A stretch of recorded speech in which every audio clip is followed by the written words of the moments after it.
In this video, I'll go over the fundamentals of Blender's sculpt mode. I'll try to keep this video as short as possible and only talk about the essential sculpt mode related features. A lot more can be found and looked up further on the Blender manual. If you might have any questions on how a setting in the interface works, you can always right-click on anything in the interface and click on Online Manual, or hover over it with the mouse and press F1. This will take you directly to the official documentation of any particular feature in the interface. These fundamentals I will be talking about might not seem like much, but don't mistake that for lacking depth for the sculpting workflow. Most other features, modes, and editors are kind of feeding into the possibilities of Blender as a sculpting tool.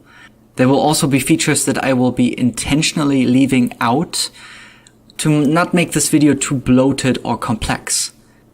Also, before we start, I can highly recommend you to get a pen tablet to really get the most out of sculpting, drawing, and painting in Blender. There are many settings that relate to pressure sensitivity, and sculpting with a pen is generally faster, easier, more comfortable, and ergonomic for your hands. It doesn't need to be a very expensive pen display. There are many affordable options for tablets on the market. So if you're not familiar at all with sculpting in digital software, then look at it more like traditional sculpting with clay.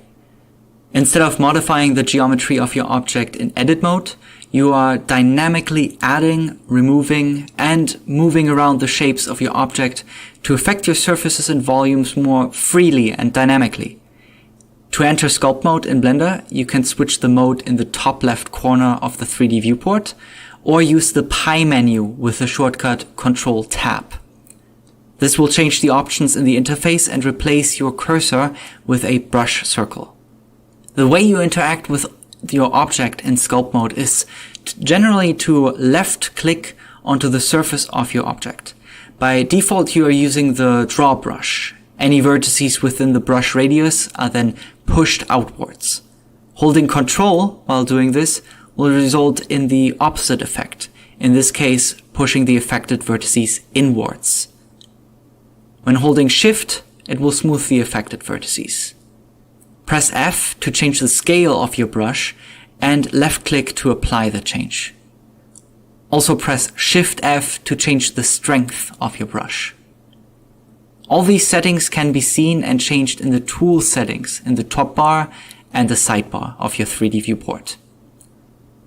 If you cannot see these areas of the interface, the way to toggle them is by using the shortcut T for the toolbar, N for the sidebar and looking into the tab called Tool, and right mouse button clicking on the header and enabling tool settings to get the top bar.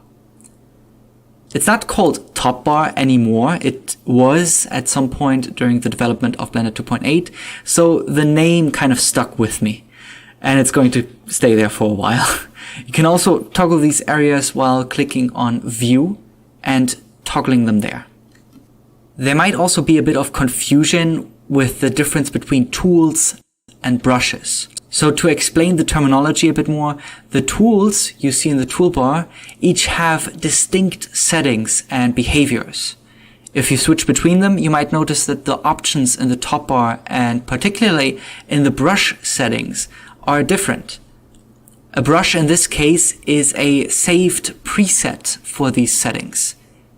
You can change the available brush settings freely at any point, and their settings will be saved to the brush you are currently using. If you want to reset the brush to the default settings at any point, you can do it in Brush and clicking on Reset Brush. Or alternatively, you can also press F3 and search for Reset Brush. You can also create new brushes at any time in the brush settings. To delete a brush properly, hold Shift and click on the X icon. After reloading your file, the brush should be gone for good. But let's actually go through the tools that are at your disposal, what they are for, and what settings they provide. So one thing you might notice is that the tools in the toolbar are color-coded. So blue generally stands for simple adding and subtracting of volume. Red is increasing and decreasing contrast in different ways. Yellow is for grabbing behavior instead of drawing lines on the surface. And gray is for tools that affect the model in different ways, like hiding or masking geometry. But we'll get into all of these tools in a moment. The default and topmost is the draw tool. This one is the simplest one out of the blues selection, with the main effect of adding and subtracting. The direction that the brush pushes the geometry in is based on the average normal direction of all the vertices within your brush radius. If you don't know what normals are, they are basically the direction that any vertex, edge, or face is facing towards. To have them visualized, you can enable the normal overlays in edit mode. The shortcut for the draw tool is X. The next two tools in the list are clay and clay strips, which are very similar. Just like draw, they add and subtract, but have a secondary effect of flattening the affected surfaces. This makes these brushes great for building shapes and forms early on while sculpting, since they can easily replace previous strokes by flattening them out while you add and remove more volume. The difference between the two is that clay strips uses a square, sharper profile, while clay is very circular and smooth instead. Clay strips is generally great as a more aggressive and rougher version of the two, to build volumes and shapes. The clay tool has the shortcut C, while the clay strips brush has no shortcut by default. The layer tool is also for adding and subtracting, but has the extra settings to define a maximum height. This way you can more precisely add strokes that won't exceed a certain height, and even make the height persistent for multiple strokes after one another. This one's shortcut is L. The inflate tool is the most unique out of the blue ones. It adds and subtracts based on individual vertex normals instead of the average of everything that is in your brush radius. This makes the affected areas essentially inflate and deflate, which can be great when sculpting thin and small objects. The shortcut for this tool is I. Blob and crease are very similar to each other as well. In addition to adding and subtracting, they have the secondary effect of pinching or magnifying. So essentially pulling the vertices together or apart. This effect can be made stronger or weaker in the brush settings by changing the pinch slider. With all these tools, it's good to keep in mind that the main effect, like adding and subtracting, can be inverted by holding Control, but the secondary effects in the brush settings, like pinching and flattening, cannot be inverted. Crease has the shortcut of Shift-C, while Blob has none by default. The first of the red tools is Smooth. This one is very straightforward since it has almost no brush options. It smooths the affected vertices by averaging their position to each other. Keep in mind that this also results in loss of volume, not just surface detail. The common way of smoothing is holding Shift, but the tool also has the shortcut S. After that comes Flatten, Fill, and Scrape, which are also similar to each other. While the flattening is a secondary effect for the clay brushes, in these particular tools it's the main effect. What these tools basically do is to push vertices within the brush radius up or down to meet each other in the middle on an average height. The Fill and Scrape tools are similar, but only do this in one direction. So the Scrape brush is always pushing the vertices down, while the Fill brush is always pushing them up. These brushes can be a more aggressive way of smoothing large sections of your surfaces or flattening areas completely. While holding Control, they will do the opposite though, and essentially enhance the contrast of your surfaces by pushing away from the average height. You can also change the plane offset slider in the brush settings to define the average height where these vertices meet. So instead of meeting at the middle, they can be pushed further up and down to meet somewhere else. Flattening has the shortcut of Shift-T, while Scrape and Fill have none by default.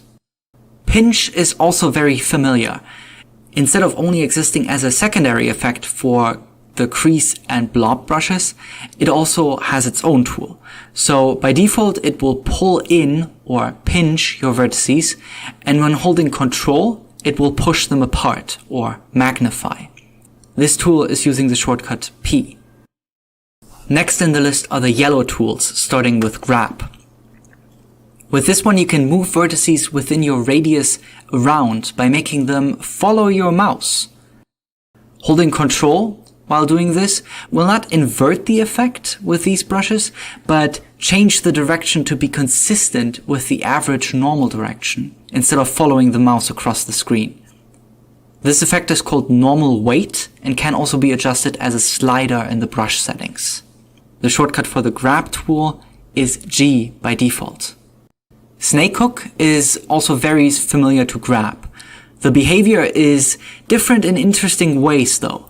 Instead of only moving the vertices that are within your brush at the start of your stroke, it lets them go and picks up more along the way. This gives it an almost liquid-like feeling. With this brush, you can also basically pull out snakes from your object, hence the name. The two most important options for this tool are Rake and Pinch in the brush settings. When increasing Rake, the geometry will follow the rotation of your brush stroke, while increasing Pinch will avoid the loss of volume during that stroke. The shortcut for this tool is Shift-K by default. The thumb and nudge tools are each very similar to Grab and Snake Hook. They behave exactly like them, but instead of moving the vertices around based on the direction that you're looking at the mesh, it moves them based on the average normals. This way you can slide vertices along the surface of your object instead of along the screen. The last of the red tools is Rotate. This one essentially twists the affected vertices based on how long your stroke is and the angle that you take. It's a bit of an odd brush, but it could be useful at times. The gray tools at the bottom are pretty simple actually. We'll start with Mask and skip Simplify for now until we talk about later settings. What this brush allows you to do is to place a mask on your geometry, indicated by a dark color. This mask will not be affected by any other brush. A mask with the strength of 1 is shielding the affected areas from any changes, while a mask of half the strength makes the other brushes affect the surface only half as strong. This brush can be incredibly helpful for many things like sculpting overlapping areas or custom patterns. You can hold Control to unmask areas and hold Shift to smooth the mask. You can adjust how dark the mask appears in the overlays with the mask slider. You can even toggle the mask overlay off to make the mask temporarily invisible. This can also be toggled with the shortcut Ctrl-M. You can invert your mask with Ctrl-I and remove it completely with Alt-M. Very similar to the mask tool is the box mask. If you click and hold on the tool, it will actually reveal the lasso mask tool as well. These are very similar to the regular box and lasso select in object and edit mode. At the moment they unfortunately have no additional options, but they're surely coming for the next Blender release. You can also access the box masking with the shortcut B and lasso masking with holding down Ctrl, Shift and left mouse click. It's important to know that these types of masking are infinitely deep, so box masking will also select through your surfaces and affect the other side of your model. The last gray tool is box hiding, which can be a quick way of hiding geometry in sculpt mode. Hiding geometry is not just invisible, but also unaffected by tools. Any geometry that is hidden in edit mode is also hidden in sculpt mode.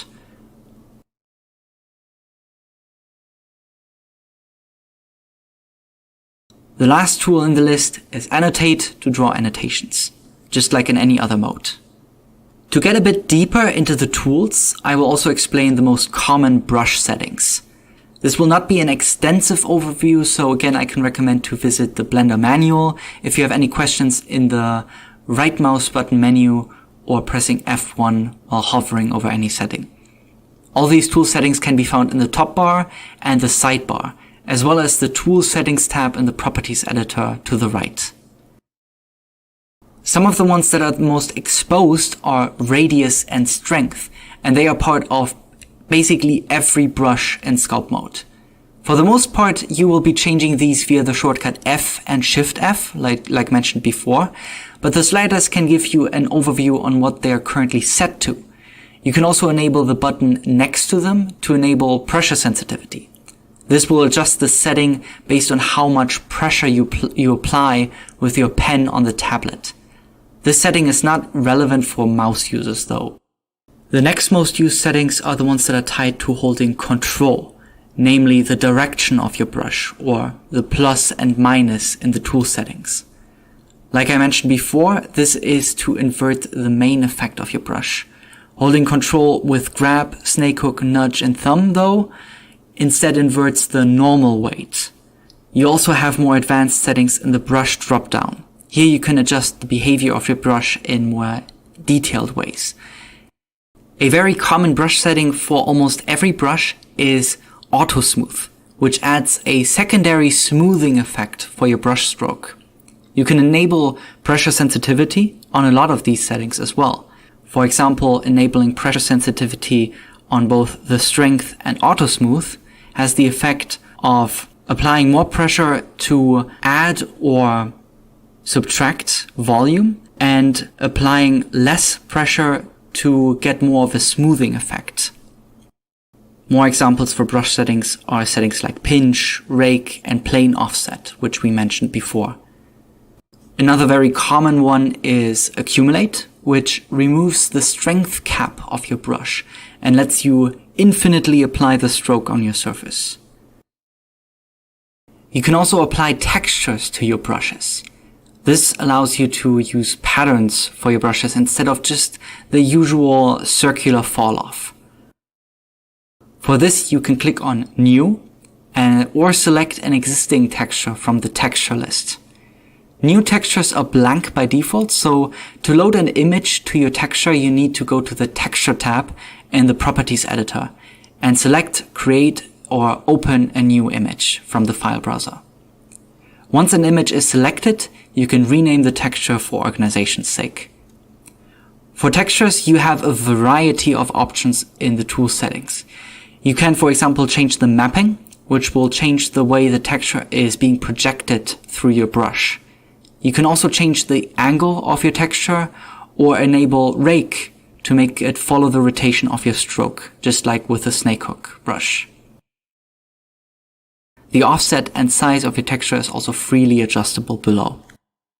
For your stroke, you can also change the behavior. The default stroke method is often space, which applies the brush strength every time after a certain distance in your stroke.